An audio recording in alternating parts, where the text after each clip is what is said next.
good afternoon, good evening, and good golly, Miss Molly. Welcome to another in my series, The Underlooked Bands, where I talk about bands and artists that I feel need a little bit more love and attention than they might be getting. Of all the top bands to arise out of the British beat boom of the mid 1960s, The Move are perhaps the most overlooked, and this is certainly true of North America, where they are generally unknown other than by die-hard Anglophiles. Despite commercial success in their home country and in Europe and Australia, they are the British invasion band who never invaded, outside a handful of US gigs. As for me, they remain one of my favourite bands of all time, and a band I've been keen to talk about ever since I started the Underlooked Bands series. So I'm going to go over a little bit of the band's history and members and then do a rundown of some of my favourite tracks. The Move originated in 1965 in Birmingham, England, out of several other Brummie bands, and remained active until 1972, where the remaining band members at that time morphed into the Electric Light Orchestra. The original lineup of the band featured guitarist Trevor Burton, bass player Ace Kefford, and Renaissance man Roy Wood. Wood is a prolific songwriter and multi-instrumentalist, and his deep knowledge of classical and folk music, as well as love of rock and roll, would help shape the band throughout all its incarnations and into early ELO days.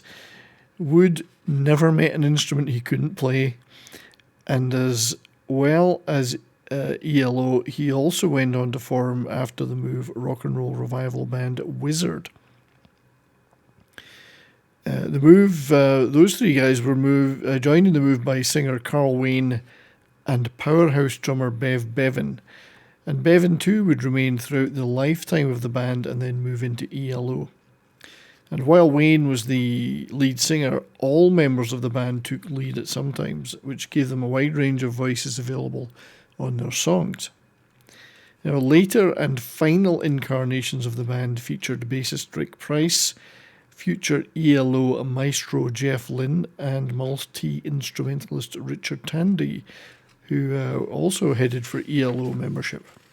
In fact, the final band lineup recorded and operated under both The Move and ELO names for a while, including appearing on TV promoting the final Move single, California Man, and the first ELO single, 10538 Overture, at the same time.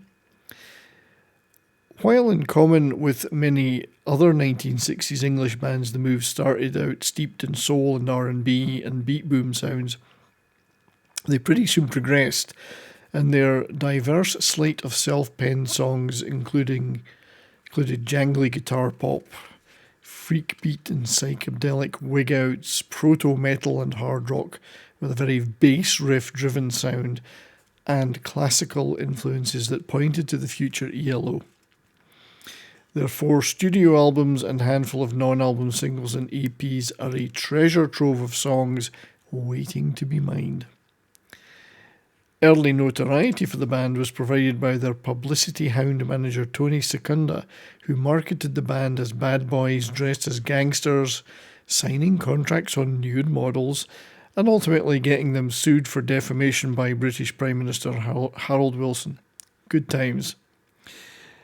Tiring of this, they sacked Secunda and hired the equally villainous Don Arden, but that's several other videos worth of stories. Band strife, management issues, and lack of US success all contributed to their eventual demise, but their 5 or 6 years, for me, showcased an insane amount of talent and creativity.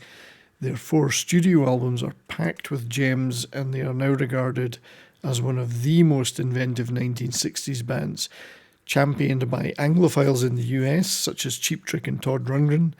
In fact, Cheap Trick's brilliant version of The Move's California Man is a prime example of that. But rather than dwell on the ins and outs of the band history, I'd like to take you on a short tour of 10 of my favourite Move tracks instead.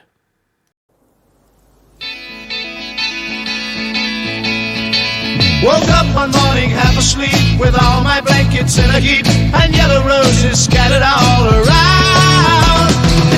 At number 10, Flowers in the Rain from the 1968 album Move.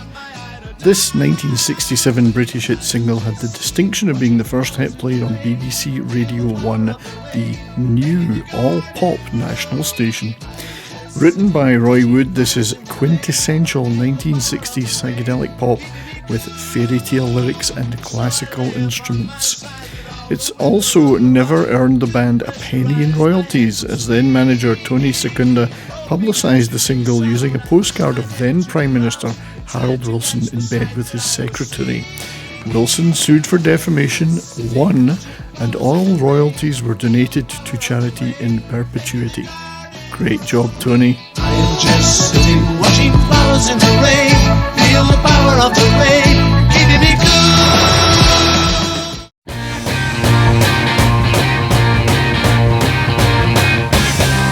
This crafty West Coast hippie scene is becoming quiet. At number 9 on my Move countdown is Vote For Me. Intended to be the B-side to proposed 1967 single Cherry Blossom Clinic, this political satire was shelved following the Harold Wilson debacle and remained unreleased until 1997. And it's a fantastic piece of who-inspired pop thrash.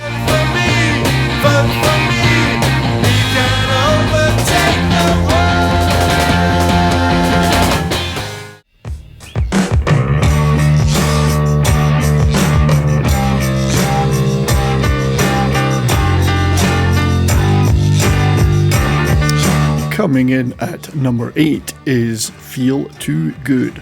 Feel Too Good draws inspiration from I Am the Walrus, albeit with more soulful leanings. Included on 1970's Looking On album, which was the first to feature Jeff Lynne, whose contribution clearly signposted the nascent ELO project in its sound. Curiously, Lynne plays drums on this 8-minute workout, which years later turned up on the soundtrack of the movie Boogie Nights. It's a glorious and largely instrumental workout.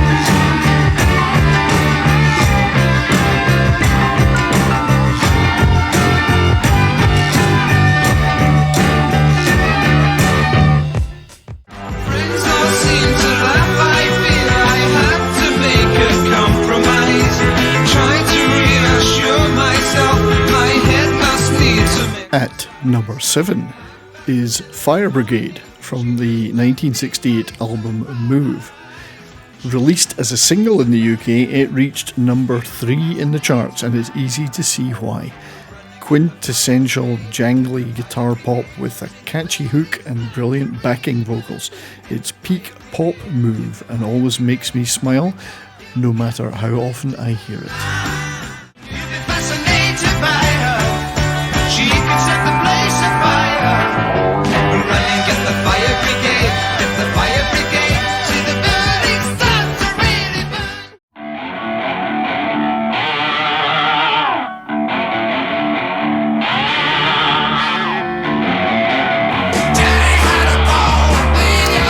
In at number 6, When Alice Comes Back to the Farm. Another track from 1970's Looking On album. This is a great bluesy hard rock classic with superb slide guitar from Roy Wood, who also plays a very prominent cello in a nod to future ELO, and he also plays baritone sax in a nod to his other future band, Wizard.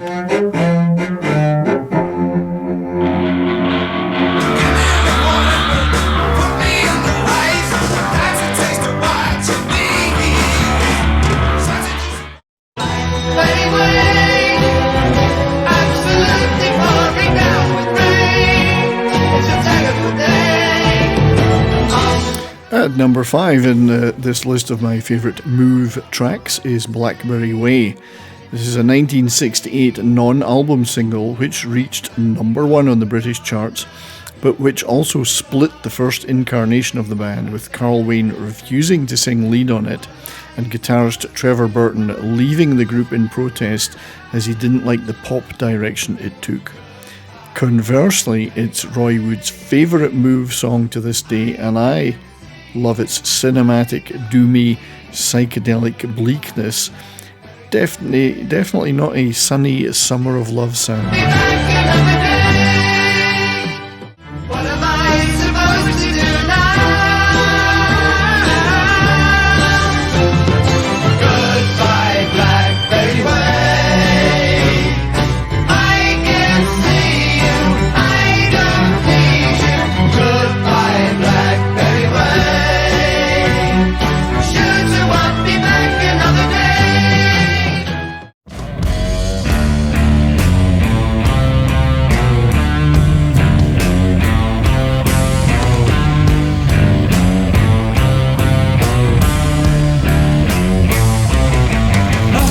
At number 4 on this list is Brontosaurus. This 1970 proto-metal Roy Wood composition also appeared on the Looking On album and became a top 10 hit in the UK. It's as heavy and deep as the title suggests, with a very deep bass riff, later covered by Cheap Trick. It's a monster of a track. She come ready to the Brontosaurus. She got really heebie-jeebies for us. Until you know what she's really got, so she can do it loud. She come ready to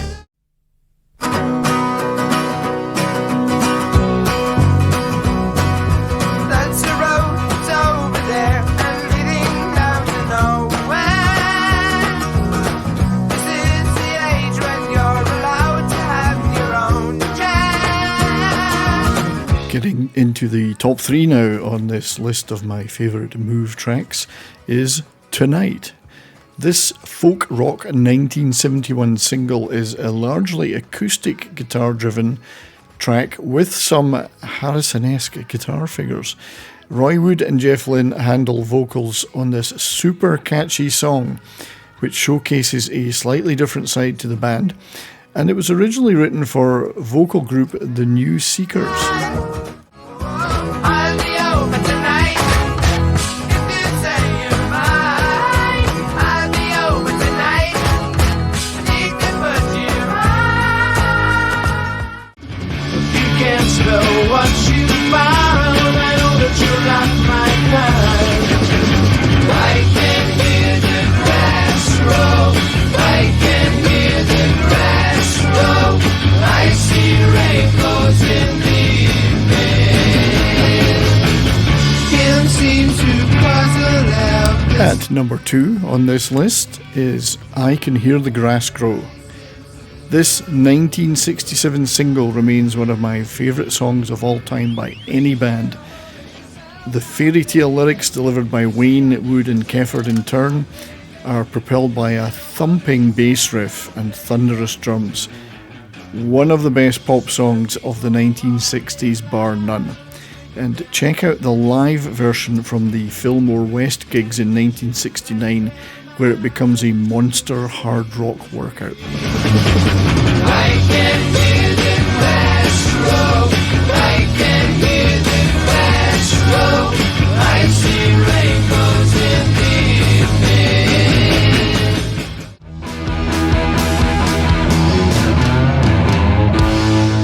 I know that I can keep her. Now she's in love with you. But I just wanna say I won't be far away. So don't make my baby blue. We've reached number 1 on this list of my favourite Move tracks, and the track that I've got at the top is Don't Make My Baby Blue from the 1970 album Shazam. Now close your eyes and listen to this and you could swear you were listening to Humble Pie, Free or even Led Zeppelin. This rock hard bluesy cover of a Frankie Lane hit by Barry Mann and Cynthia Weil featured extensive guitar work by Wood and thunderous drumming by Bevan. It's brutal but beautiful. And it hurts me so bad to set her free. Oh, it does. You better take good. So if you've never heard The Move, please, I beg you, go listen to their studio and live albums. There's lots of great collections around and anthologies. If you enjoyed this video, please leave a like, a comment, and consider subscribing for more of my content. But until next time, keep on rocking. Just like she wants me to.